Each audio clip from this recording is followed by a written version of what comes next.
Ladies and jellyfish, welcome back to A.S.K, and yet another Ben 10 video. Today, from popular demand, I'm going to be counting down the top 5 worst Ultimate Alien episodes after the same video I did for Alien Force a while back now. Damn, looks like I've been holding out on this one for a while, so let's just do this. Ben 10 Ultimate Alien is really the peak of the Ben 10 franchise in many ways, both in the quality of certain episodes and in Ben's overall journey, although I'd be lying if I didn't say I got pretty mediocre at points. While Alien Force had some really high highs and really low lows, Ultimate Alien tended to be pretty much in the middle for a large chunk of its runtime, so just know that none of these episodes crossed the line of being truly offensive or hard to watch, well, maybe one or two, but mainly fell in the realm of boring or out of place. With all that said, let's jump right into this. This episode is centered on the often overlooked character of Jimmy Jones, and his detective story to get to the bottom of a space plant conspiracy. When Jimmy discovers a strange alien plant in a cave, he narrowly escapes his tentacles and runs to get Ben and the crew. And before the theme song, we see his bag of peanuts fall into the foreground. That's called foreshadowing, kids. We get a pretty decent Wrath appearance. You know the difference between me and a pile of boards? Boards don't head back! And a kind of funny pun from Gwen. Well, I guess that about wraps things up. Riveting stuff here, guys. I will admit, Kevin silently speeding off from Ben is one of the funniest jokes in the show, and yeah, I'll make a note.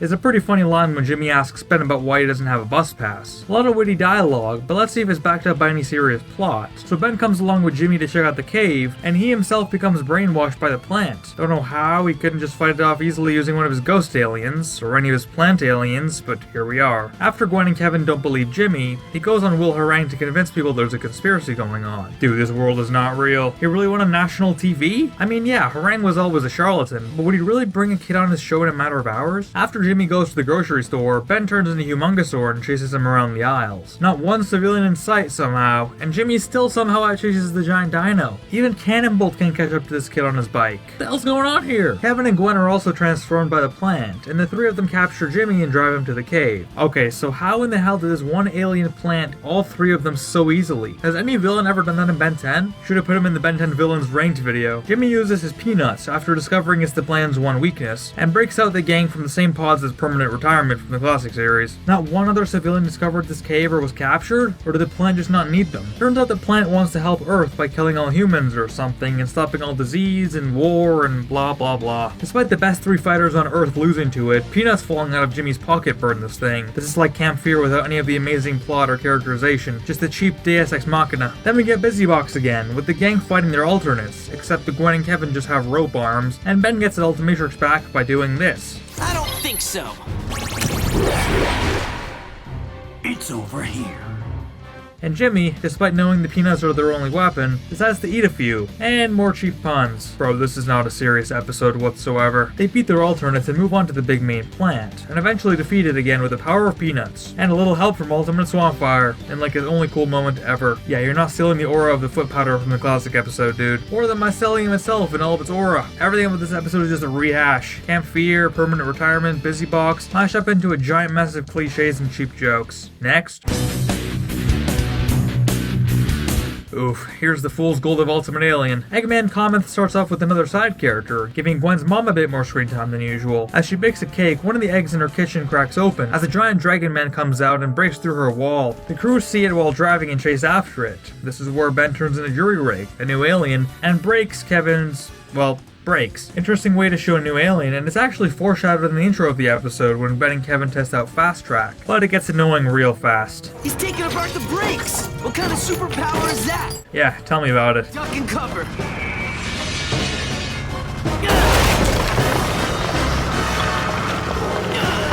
That can't be good on Kevin's chin. This episode seems to be Season 3's final attempts at giving screen time to the few new aliens they throw in at the last minute. And Clockwork scene is actually pretty cool, as we see a rewind of Gwen's mom's kitchen, and we see where the dragon came from. Animo Farms. This is where the episode kind of becomes loony. Animo is an egg salesman? How the mighty have fallen, eh? Riding high in April, shot down in May type thing. Seems like just yesterday Animo was running the null void with one finger. Now he's been degraded into his level of cheap comic relief. The gang go to report Animo to the town sheriff, but the sheriff sheriff's useless, so the gang go to Ben's house, discovering that the Dragon Men have also destroyed there too. Some pretty useless scenes, to be honest, that add very little to the episode aside from filler, and some marginal information about the dragons being attracted to Swampfire's heat due to being cold-blooded reptiles. Eventually, they break into Animal Farms and discover his whole operation. They discover his plan to blow up a climate experiment that would make it hotter on Earth, which would make it more habitable for the Dragon Men. You know, Inferno-type beat. You guys know how much I adore that episode. And so it's a race between Fast Track, the Accelerate ripoff, and Animo's Missile, the giant hot air balloon. And Animo wins and blows up the experiment. Too bad. So now what? The gang go to tell the sheriff, who's opening a new plant with some investors and doesn't care to hear them out. Just as they're leaving, some more dragons come to the plant, attracted to the molten lava, and Big Shoal freezes them. Dude, what's the point of any of this? They go back to Animal Farms and fight Animo for good. Gwen handles them quite well, I'd say, but Jury Rig destroys the de-evolution ray that could stop the whole plan. Gwen convinces Ben the Jury Rig could surely also build, and so he does, fixing the ray and turning all the dragons back into their evolved forms. Everything in this episode is foreshadowing something later, but it just never amounts to anything substantial or important. We see where the whole chicken thing came from, as they were all the evolved versions of the dinosaur men, which Jet Ray turns back in no time. He also somehow evolves the sheriff dude, and instead of turning into stone or something, he just becomes insanely smart. Funny ending, I guess, and it did wrap up a lot of loose ends, but man, is this episode weird or what? The Fool's Gold of Ultimate Alien, strange, unnecessary, and unimpressive.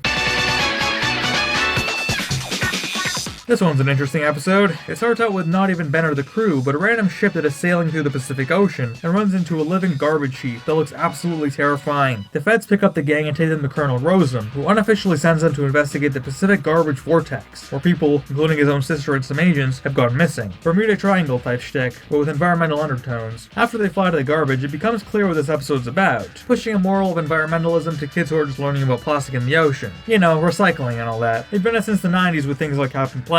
This reminds me of that show. What show? The cartoon. The one we used to watch when we were kids, you know. The one where they're always fighting polluters. Yeah, seems like Kevin watched that stuff too. They fight some giant birds and discover the two agents, who are also references to another show Kevin watched as a kid, The X-Files. Is this just an environmental PSA glued together with dodgy pop culture references? Radiation, blah blah blah, let the garbage to become sentient. And sentient it becomes, as the garbage heap stands up and comes to life, even speaking English. It won't let the humans leave until more trash flows to the island. Hey, I thought Gwen said a gazillion tons of trash are thrown in the ocean every year. That's not enough for him? The island gives us what we need. NRG fights him and somehow becomes the same size as the trash monster. Not this again. Don't tell me we got the prelude to inconsistent Dagon proportions here. And more Kevin references with the two agents. Bro, the 8-year-olds watching this in 2011 did not know anything about what Kevin's talking about. Leave it to the 80s kids who grew up with that crap to shoehorn in references in the writer's room. I'll be honest, I'm a mid-2000s kid and I never knew the reference in detail till I looked it up, so take it from me. Anyway, the design of the monster is kinda basic, and reminds me of the DNA alien tree creature from Alien Force, but with less detail and charm. It's your run-of-the-mill giant alien voiced by John DiMaggio and offering the same characterization. If the humans will not give us the sustenance we need, then we will get it from the source. The garbage island goes to San Francisco as Ben turns into Waybig to fight him by the Golden Gate Bridge. Just gonna ignore how this looks exactly like the Cosmic Destruction final boss, and talk about how this pleasantly reminds me of Classic, in that there are real-world references like the Golden Gate Bridge. Waybig runs around the monster super quick to make a giant wave vortex and spirals him into the frickin' stratosphere. Didn't know he could do that. But he ejects the dude into the frickin' sun, dude. Wish we could do that with our trash, eh? Yeah, overall not a terribly executed episode, but it just seems like the whole exposition Gwen gives about 200 gazillion tons of plastic in the ocean was the first thought they had before they structured the mutant trash and the Captain Planet references around that. Hence, those elements seemed rehashed and stale, leading to a result that is just mediocre and boring at best.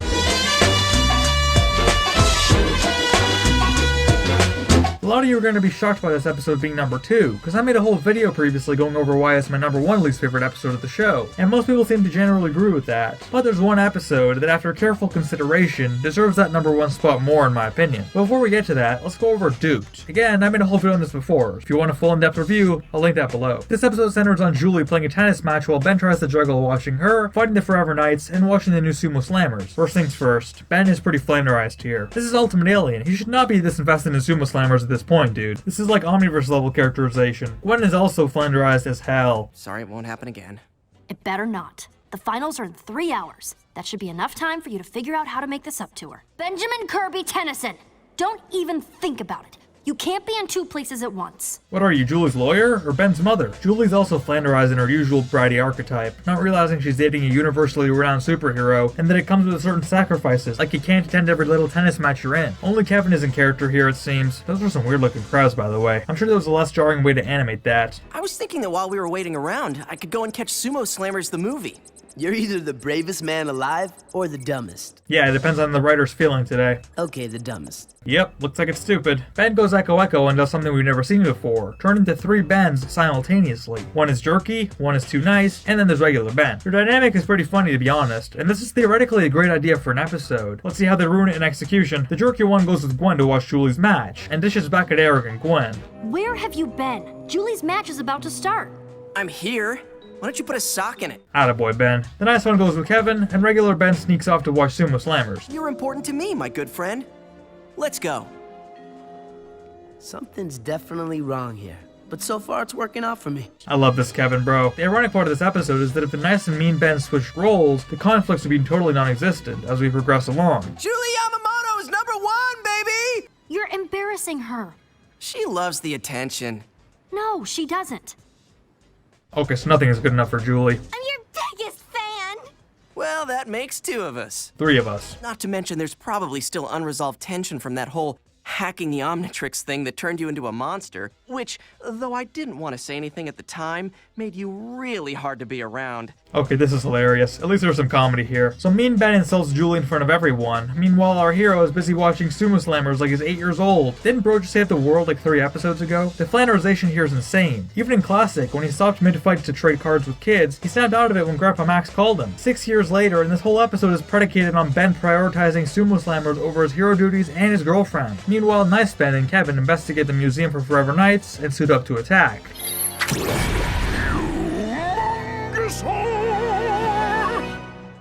Never do that again. I will say, Kevin is not usually as naive either. He should have picked up on the character shift a lot earlier. They fight the Forever Knights, this Humongousaurus is too wimpy to fight properly. The boss grabs the jewel and transforms into this mech armor, absolutely destroying these two. The other 2 Bens come to the scene to help out, and each transform into different aliens. I will say, on paper, this was like playing with your action figures as a kid again, as we see multiple aliens fighting the bad guy at the same time. Too bad they're all the most boring aliens in his roster. And after getting trounced, Ben goes from 3 to 1, turns into Lodestar, and ends up crushing the Forever Knight. So what if he just turned into 3 Lodestars? Imagine if the 3 magnetic effects canceled each other out or something and sucked every Ben into a black hole. Probably would have been more interesting to watch than this fight scene. And after all this, Julie scolds Ben, and Gwen gives him the mother treatment again. And Ben's dumbass tells her he was watching Sumo Slammers. And Julie was the one who actually brought it up. In what world would Julie suggest watching Sumo Slammers with Ben? Wasn't that a huge red flag in that Perfect Girlfriend episode? Are any of these characterizations realistic? Or is everyone here an exaggerated flanderized version of themselves? If it wasn't for Kevin, this episode would have definitely been #1 worse, because his humor really carried this flimsy execution. None of the fight scenes make you feel truly invested, because none of the characters care that much. You know what's going to happen halfway through, as it's all predictable as hell. And the new things they introduce, like Echo's whole duplicate Ben thing, is left totally open-ended and unclear in terms of world building. Are all the Echo's different personalities then every time we see him? Yeah, nothing makes sense, and it deserves its negative reputation, especially as the 100th episode, which it did not deserve to be. Yep, this may surprise some of you, but I think the worst episode of Benson Ultimate Alien undoubtedly goes to Eye of the Beholder. After Ship suddenly leaves Julie to rescue Basil across the universe, Julie comes to Ben asking for his help. This is following the whole Eunice thing and a very awkward point in Ben and Julie's relationship. Unfortunately, the official breakup, or as they call it, Julie saying they may as well have been broken up, happened between the end of Season 1 and the start of Season 2. But from what we saw in Dukes, Julie was upset with Ben quite a bit. I'd say he redeemed himself, if he even needed to, in Hero Time, when he saved her over Jennifer Nocturne, and she seemed to be helpful when she helped out in Absolute Power for a scene. Cut to Season 2 and she's already back to being sent out of the universe while dating the most powerful superhero in existence. Ben basically rejects helping her, and Gwen and Kevin help her instead. First time I've seen Ben narrate, I guess there's no way to escape the things that really matter. Like Julie.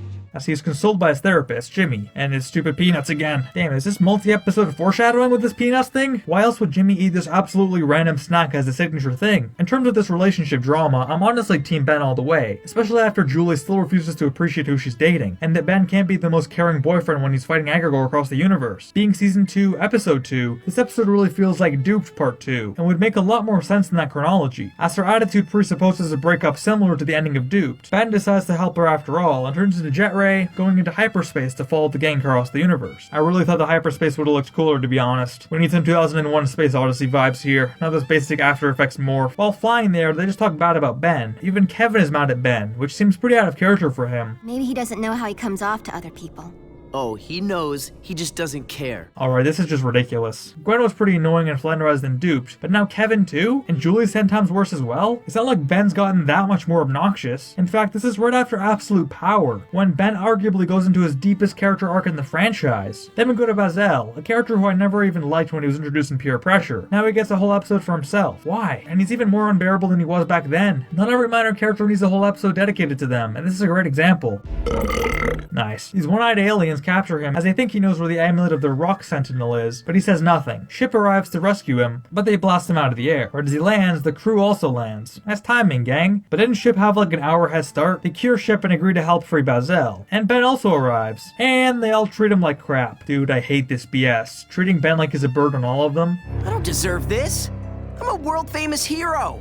You're a world-famous jerk! Yeah, maybe he deserves to be a jerk sometimes. He's the #1 hero in the universe. Kevin didn't even treat him this bad in Alien Force Season 3. And I love Kevin's character, so that really just got on my nerves. He should not care about how Ben treats Julie this much, man. And the line the writers use to circumvent this is, And now you're the expert on feelings? No, but I am an expert on jerks. what does that even mean? Show me where you've hidden the opulent. I've already told you a dozen times I can't show you what I don't have. Oh, just kill this dude already and put us out of our misery. Ship and Julie blow their cover and get them discovered. And Ship doesn't even transform to battle mode. They hold Julie hostage until Ship finally just has to wake up and wrap around her and goes all mech armor. Finally. What's with this blob in this episode? Is he supposed to be smart or dumb? She basically fights everyone, not even needing Ben's help. I can't be the only one who hates seeing Ben like this. Our beloved protagonist be treated like second place. For no reason at all. We've gone over Ben's girlfriends before. Esther was literally better than Julie in every way. So she really doesn't need to have an ego this big here. Ben tries to free Bazel by turning into the only alien more insufferable than Bazel, Brainstorm, and goes all sciencey terms on everyone. I'm just dying for this crap to end already so I can go on with my life, dude. No one cares about Brainstorm anymore. It's Ultimate Alien Season 2 for goodness sake. Credit where credit's due, this is probably one of the coolest uses of Brainstorm's powers in UAF, so kudos there. But they wake up the Sentinels and now have to fight Charmcaster's rock monsters with a twist. What is your problem? God, I couldn't agree more. Please, Mr. Sentinel, hurt him brutally. For me. Turns out that Bazel had swallowed the amulet eye thing the Sentinels were after, since he steals expensive souvenirs on his travels and wanted to keep this one too. Why didn't he just give it up when he was getting tortured? Nothing about this makes any logical sense. Total waste of a resolution that screams lazy writing that relied on this Deus Ex Machina, and then the aliens just go back to praying. Never mind that their whole temple was just desecrated. More than that, he's your friend. Sometimes friendships end. Julie, I'm trying to help you here. You've already helped plenty. Yeah, like saving your life on 1,000 occasions, but alright. The fact that Ben still likes her at this point in the show is insane to me, character-wise. He was willing to murder his best friend 2 episodes ago over principle, but he can't move on from a girl who clearly doesn't like him and who he has no time to actually be a good boyfriend to. Ship is given the choice to leave with Bazel or stay with Julie, and obviously he picks her, even saying her name instead of his usual Ship catchphrase. Ben tries to talk to her, and she's unresponsive. So, can we talk? Actually, I'm kind of talked out. And Kevin and Gwen are still annoying. I know I'm a jerk sometimes. Sometimes. I got this. And he apologizes and promised to do better, blah blah blah. Look, is Ben a neglectful boyfriend at times? I'd say not all that much, but yeah, at times he can be a jerk, sure. But he's a superhero for God's sake. Bro, all I'm saying is, you wouldn't see Batman pull this crap with his girl. This episode ultimately boils down to an annoying combination of simping, combined with a lot of negative energy to Ben, weak fight scenes, and god-awful characterization and flanderization as the chief con. There are no moments that make me actually laugh, that also don't piss me off from Kevin's attitude. At least Duped made me laugh a lot with the Ben-Kevin dynamic, and had an interesting premise we hadn't seen before. This one's just a total filler and makes you lose respect for everyone on screen. It's one I couldn't wait to finish so I could move on to the next episode. Ben, just move on, bro, like I did with this episode. And that was the top 5 worst Ultimate Alien episodes. What do you think? Which ones would you put on this list and why? Do you agree with my list? Let me know all your thoughts in the comments down below. Leave a like on the video if you enjoyed, and subscribe with the bell for more. I'll see you guys in the next one.